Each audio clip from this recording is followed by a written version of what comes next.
Assalamu alaikum students. So today we are going to start our first chapter of Principle of Management, and the name of this chapter is Introduction to Management and Organizations. Stephen P Robbins and Mary Coulter की 9th addition book को refer करते हुए हम ये पूरा अपना chapter पढ़ होंगे, ये पूरा कोर्स पढ़ होंगे। कुछ स्लाइड्स और कुछ इंपॉर्टेंट टॉपिक्स पे ये ओवरऑल कोर्स कवर है, इंक्लूडेड है। जैसे कि कुछ इंपॉर्टेंट टॉपिक्स यानी कि लर्निंग आउटलाइंस के बारे में अगर मैं आपको बताऊं इस चैप्टर की, वो ये है कि मैनेजर्स क्या होते हैं। हम मैनेजर्स के बारे में पढ़ होंगे और उसके बाद मैनेजमेंट के बारे में पढ़ होंगे कि मैनेजमेंट क्या होती है। मैनेजर्स के कुछ रोल्स होते हैं, कुछ काम होते हैं बहुत इंपॉर्टेंट, उसके बारे में हम डिटेल में डिस्कस करेंगे कि वो किस तरह से काम कर रहे होते हैं और वो आपको किस तरह से हेल्प करेगा उसके बारे में पढ़ना। अगर कोई मैनेजर बनना चाह रहा है तो उसको क्या एक्सपर्टीज़ होनी चाहिए, क्या स्किल्स होने चाहिए और क्या काम करने आने चाहिए, तो वो एक अच्छा मैनेजर बन सकता है या मैनेजर बन सकता है। उसके बारे में हम डिस्कस करेंगे आगे वाली स्लाइड्स में। उसके बाद हमारे पास ऑर्गेनाइजेशन के बारे में एक टॉपिक है कि ऑर्गेनाइजेशन क्या होती है और मैनेजमेंट को स्टडी करना क्यों इम्पोर्टेंट होते हैं। तो आगे वाली स्लाइड्स में मैं आपको डिटेल में इस बारे में बता रहा हूँ। So let's start with the definition of managers. So the definition of manager is someone who coordinates and oversees the work of other people so that the organization goals can be accomplished. So हम इस definition को दो हिस्सों में तोड़ेंगे। Someone who coordinates and oversees the work of other people, and जो इसका दूसरा पार्ट है organization goals can be accomplished. So basically organization goals, so ये क्या चीज़ होती है। देखें, हर किसी ऑर्गेनाइजेशन, जो भी एक ऑर्गेनाइजेशन फॉर्म होती है, उसका एक कोई सर्टेन कोई स्पेसिफिक गोल होता है। लेट्स सपोज अगर एक कोई कमर्शियल ऑर्गेनाइजेशन है, देखें उसका सबसे मेन जो इम्पोर्टेंट जो उसका गोल होगा वो ये होगा कि रेवेन्यू बनाना है, हमने कमाना है। आप एक क्रिकेट टीम बनाते हैं, आप 4 से 5 दोस्त होते हैं, या चलें हम 11 लड़कों की बात करते हैं। देखें, उनका मेन गोल ये होता है कि हमने कोई भी अगर वो कोई एक टूर्नामेंट खेल लें किसी टीम्स के साथ, तो उनका एक मेन गोल होता है। तो उस गोल का क्या होता है कि वो एक टूर्नामेंट जीतना चाह रहे हैं। तो हर ऑर्गेनाइजेशन का एक कोई स्पेसिफिक गोल होता है। और मैनेजर्स कौन होते हैं? जो कि कुछ लोगों को ओवरसी करते हैं, उन कोऑर्डिनेट करते हैं उनके कामों को, और उनके कामों को देख रहे होते हैं। और ये सब देखने की वजह क्या होती है कि ऑर्गेनाइजेशन का गोल अकम्प्लिश। सो इस एग्जांपल के हिसाब से हमारी जो 11 लड़कों की टीम है, जिसका एक गोल है कि उसने टूर्नामेंट को जीतना है, उसका कोई एक कैप्टन और एक वाइस कैप्टन होता है। तो वो कैप्टन इस रोल में यहाँ पे मैनेजर हुआ, क्योंकि देखें उसके पास ऑर्गेनाइजेशन का गोल है, यानी कि उस टीम का गोल है कि उसने टूर्नामेंट जीतना है। तो वो इस हिसाब से लड़कों की पोजीशन सेट करता है, किसी को बैटिंग पे जल्दी भेजता है, किसी को उस सिचुएशन के हिसाब से बाद में भेज रहे होते हैं, किससे ओवर करा रहा होता है। सो बेसिकली वो मैनेज कर रहे होते हैं। तो मैनेजर्स की कंप्लीट डेफिनेशन फिर कुछ आसान अल्फाज में इस तरह से होगी कि एक इंसान जो कि डिफरेंट लोगों के कामों को कोऑर्डिनेट कर रहा होता है, ओवरसी कर रहा होता है, ताकि कोई एक सर्टेन गोल जो कि ऑर्गेनाइजेशन का है वो अचीव हो सके। तो इस स्लाइड में हम मैनेजर्स की क्लासिफिकेशन के बारे में पढ़ेंगे कि उनके लेवल्स क्या होते हैं। हमारे पास फर्स्ट लाइन मैनेजर्स होते हैं, मिडिल मैनेजर्स होते हैं और टॉप मैनेजर्स होते हैं। स्टार्ट करेंगे एक बहुत सिंपल सी एग्जांपल से। एक किसी भी कंपनी में एडमिनिस्ट्रेशन डिपार्टमेंट है। अब एडमिनिस्ट्रेशन डिपार्टमेंट में लोगों को फैसिलिटेशन होती है, एम्प्लॉयज़ के लिए फैसिलिटेशन होती है। किसी को स्टेशनरी चाहिए, किसी को टी सप्लाईज चाहिए, किसी को पूल कार की रिक्वेस्ट करनी है, वर्क स्टेशन चाहिए। सो उस चीज़ को अचीव करने के लिए, उस टास्क को अचीव करने के लिए एक मैनेजर होता है जिसके पास एक नॉन मैनेजमेंट की टीम होती है। उसके पास इलेक्ट्रिशियंस होते हैं, उसके पास हाउस कीपिंग की टीम होती है। तो फर्स्ट लाइन मैनेजर्स वो होते हैं जो कि ये नॉन मैनेजमेंट एम्प्लॉयज़ को ओवरलुक कर रहे होते हैं या इनको मैनेज कर रहे होते हैं। अब आते हैं मिडल मैनेजर। अच्छा, मिडल मैनेजर्स वो होते हैं जो इन फर्स्ट लाइन मैनेजर्स को नॉन मैनेजमेंट टीम को एक मैनेजर लुक आफ्टर कर रहे हैं, एक या दो हम जितने भी हो सकते हैं डिफरेंट ऑर्गेनाइजेशन के डिफरेंट रिक्वायरमेंट्स होती हैं उस हिसाब से मैनेजर्स होते हैं फर्स्ट लाइन, और फर्स्ट लाइन मैनेजर्स को जो मैनेज कर रहे होते हैं उसको हम मिडल मैनेजर बोलते हैं। अब आते हैं सबसे टॉप के मैनेजर्स, जिनको टॉप मैनेजर्स बोला जाता है। अच्छा, ये वो लोग होते हैं जो कि लाइक ऑपरेशनल वर्क में इन्वॉल्व नहीं होते, इनका काम सिर्फ डिसीजन मेकिंग होता है, लाइक आपके chief operating officer, chief executive officer, जिनका काम है ऑर्गेनाइजेशन के जो मेन गोल्स हैं उन पर नज़र रखना और इस हिसाब से ऑर्गेनाइजेशन कैसी चल रही है। और ये जो मिडल मैनेजर्स होते हैं अक्सर औकात ये भी इनको टॉप मैनेजर्स को रिपोर्ट कर रहे हो। सो हाँ, इस स्लाइड में वही चीज़ जो मैंने आपको पिछली स्लाइड में बताई है, वही चीज़ डिफ़ाइन की गई है कि सबसे नीचे नॉन मैनेजरियल या नॉन मैनेजमेंट एम्प्लॉयज़ होते हैं, उनके ऊपर फर्स्ट लाइन मैनेजर्स होते हैं, देन फिर मिडल मैनेजर, और सबसे जो कंपनी के डिसीजंस वगैरह ले रहे होते हैं वो टॉप मैनेजर्स के। So what is management?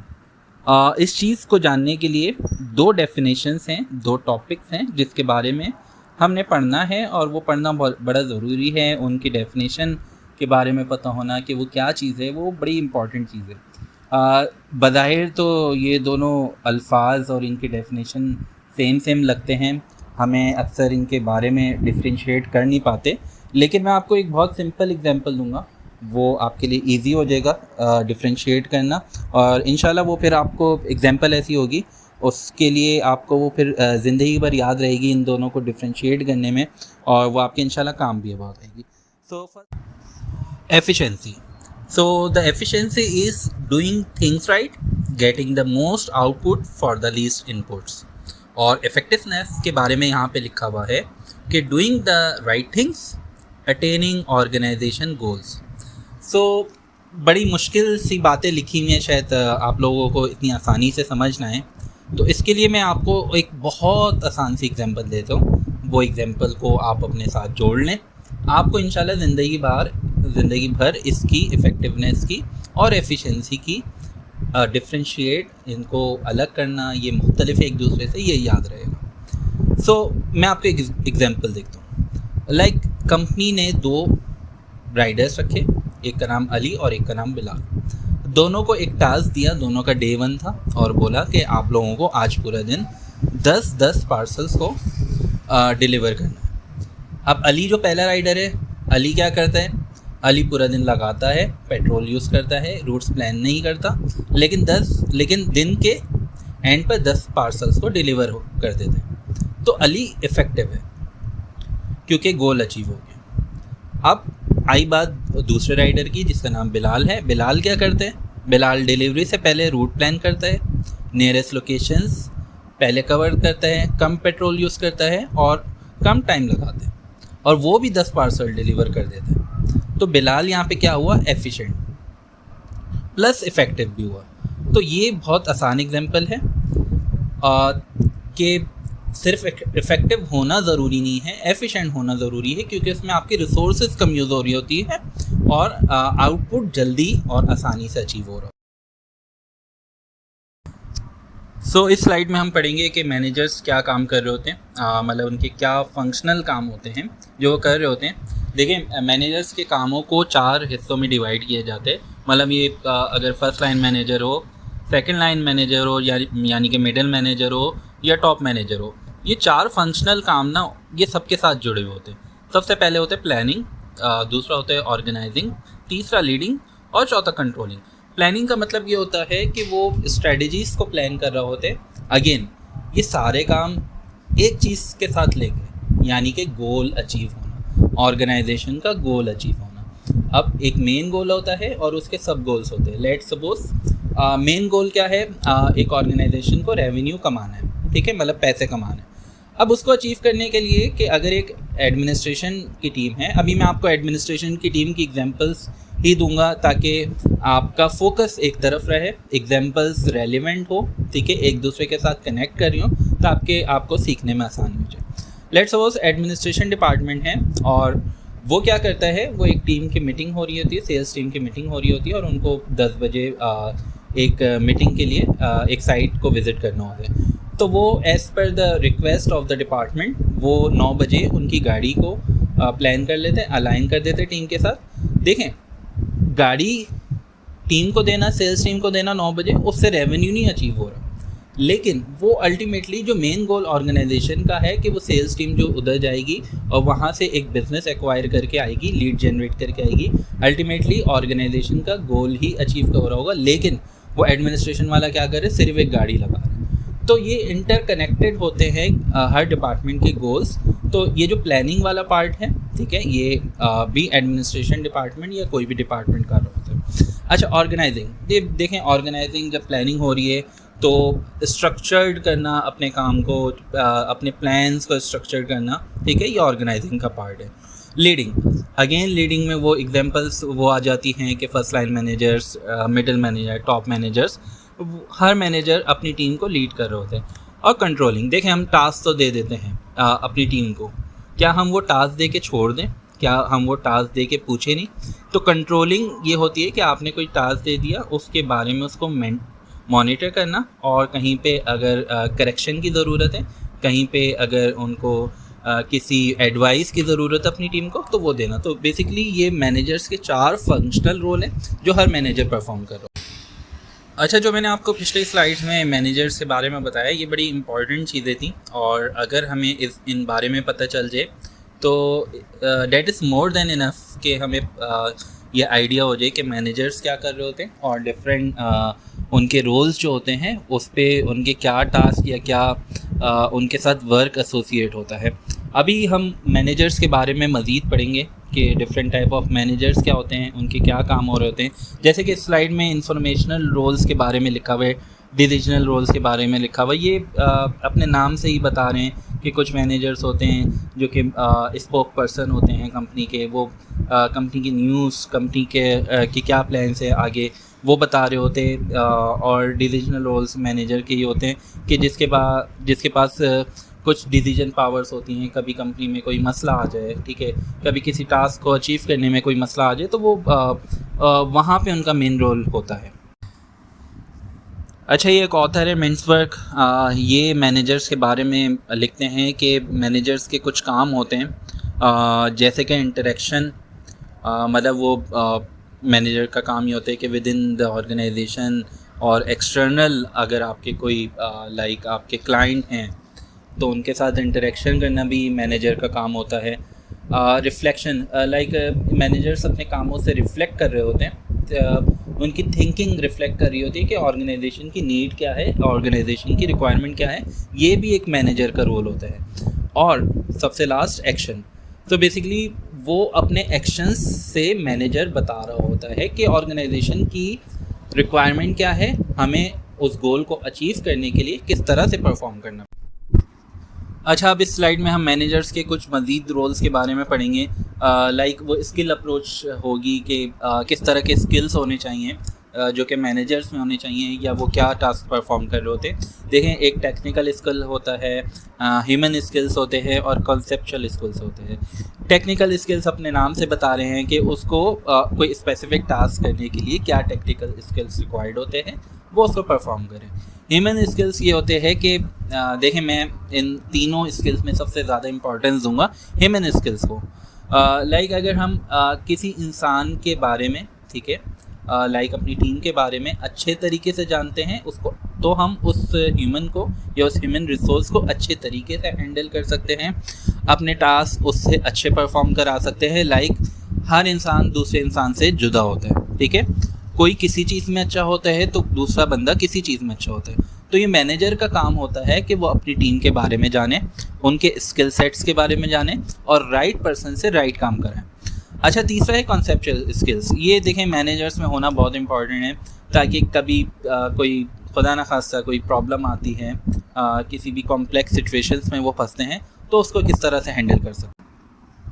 अच्छा, इस स्लाइड में कॉन्सेप्चुअल स्किल्स जो मैनेजर्स में होने चाहिए उसको मज़ीद डिफ़ाइन किया गया है।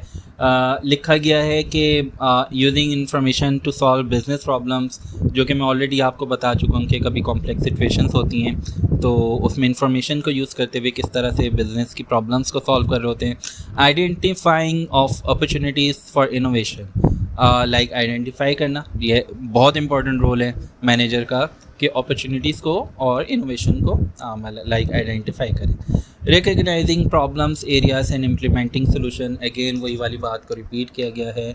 इसी तरह से आगे critical information, business use of technology और ऑर्गेनाइजेशन बिजनेस मॉडल। तो ये बेसिकली कॉन्सेप्चुअल स्किल्स को मज़ीद डिफाइन किया गया है। मैं आपको ऑलरेडी ये वाली चीज़ बता चुका।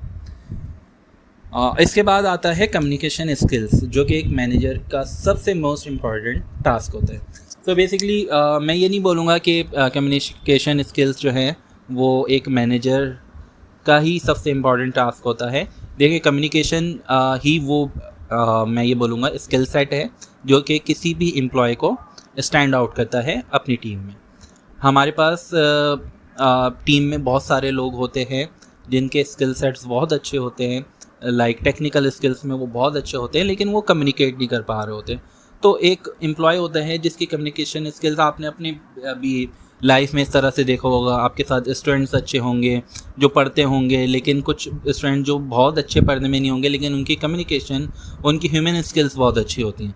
सो वो अच्छे तरीके से ग्रैब कर पाते हैं, अच्छे तरीके से लोगों को हैंडल कर पाते हैं। तो कम्युनिकेशन स्किल्स तो बहुत बहुत ज़्यादा इम्पॉर्टेंट, मैं 2 से 3 मरतबा बहुत पे जोर दिया है अपनी इस बात पे। तो आप इस चीज़ को अंडरस्टैंड करें कि हमें कम्युनिकेशन स्किल्स को बेटर बनाना है अगर हमें जल्दी मैनेजर बनना है। तो कम्युनिकेशन स्किल्स कैसे बेटर होंगी, मैं टॉपिक से हट रहा हूँ थोड़ा सा मज़ीद इस बारे में, क्योंकि मुझे ये लगता है कि ये बहुत बहुत इम्पॉर्टेंट चीज़ है। मैं अपनी ख़ुद की 12 से 15 साल के करियर में ये वाली चीज़ को फेस कर चुका हूँ कि कम्युनिकेशन स्किल्स ही वो चीज़ होती है जो इंसान को, जो एक एम्प्लॉय को स्टैंड आउट कराती है और उसको आगे लेके जाती है। और कम्युनिकेशन स्किल्स को बेहतर करने के लिए सबसे इम्पॉर्टेंट चीज़ जो इंसान ने करनी है, जो कि एम्प्लॉय ने करनी है, वो है कम्युनिकेट करना। जब तक आप कम्युनिकेट नहीं करेंगे, आप लोगों से बात नहीं करेंगे, आप नए लोगों से बात, स्पेशली नए लोगों से बात नहीं करेंगे। देखिए, हमारे यहाँ ना एक बहुत बड़ा मसला है कि हम लोग ना डरते हैं, हेजिटेट करते हैं कि हम बात करेंगे तो सामने वाला शायद मजाक ना उड़ाए। ठीक है, मैं इस पर एक बहुत छोटी सी एग्जांपल देता हूँ कि आपको हेजिटेट नहीं होना चाहिए।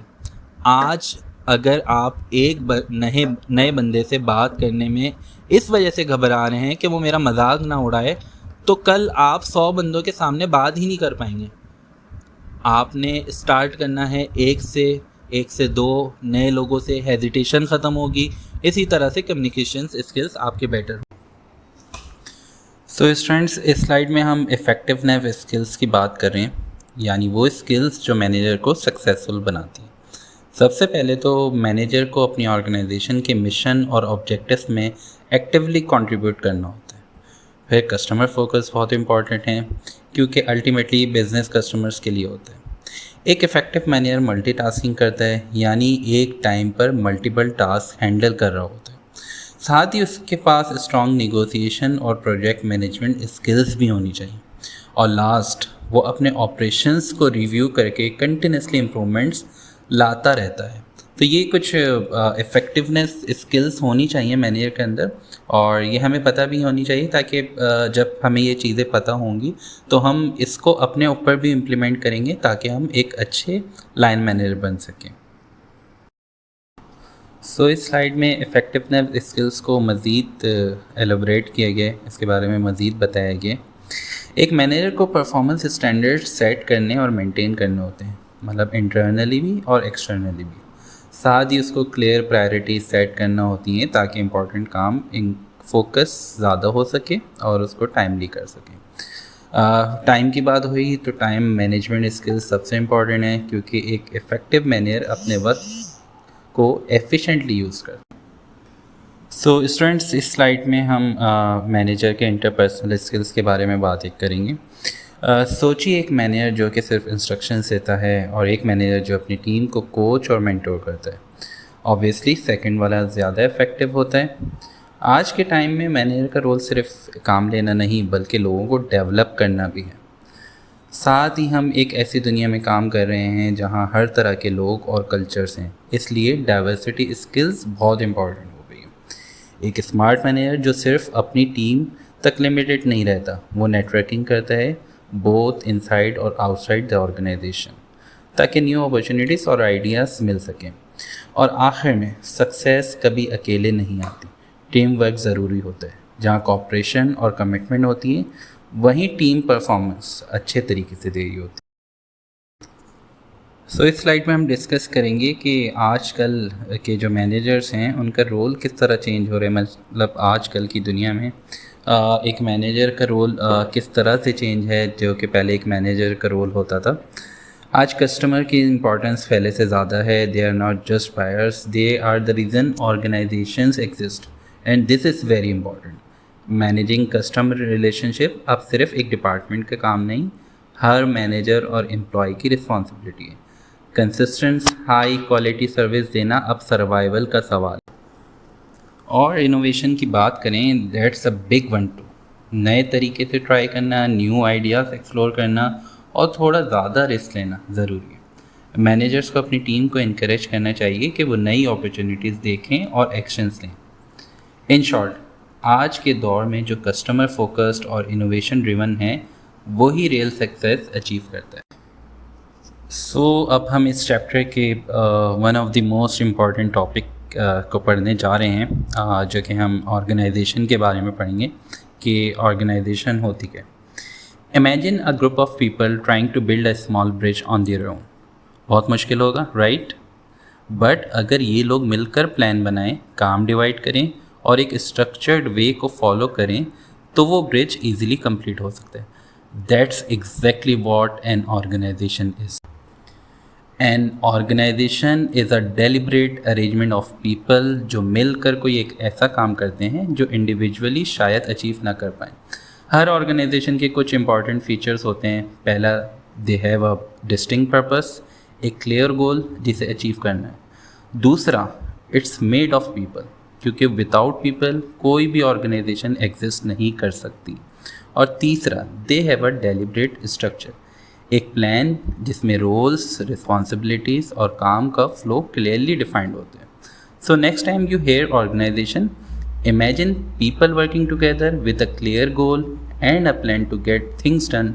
ये टीम वर्क, पर्पस और स्ट्रक्चर का कॉम्बिनेशन ही एक ऑर्गेनाइजेशन को सक्सेसफुल बनाता है। स्टूडेंट्स, अब हमें इस चीज़ पे फोकस करना चाहिए कि हम मैनेजमेंट पढ़ क्यों रहे हैं। देखिए, ये बड़ा एक इम्पॉर्टेंट और बड़ा ज़रूरी सवाल है कि मैनेजमेंट क्यों पढ़नी चाहिए। अगर मैं आपको बोलूं कि आप थोड़ा सा गौर करें कि जो मैनेजमेंट, जो मैंने आपको डेफिनेशन बताई, जो मैंने आपको मैनेजमेंट के बारे में बताया, वो मैनेजमेंट सिर्फ क्या ऑफिसेस की हद तक है या जहाँ पे जिनके अपने बिजनेस वगैरह होते हैं वहीं की हद तक है?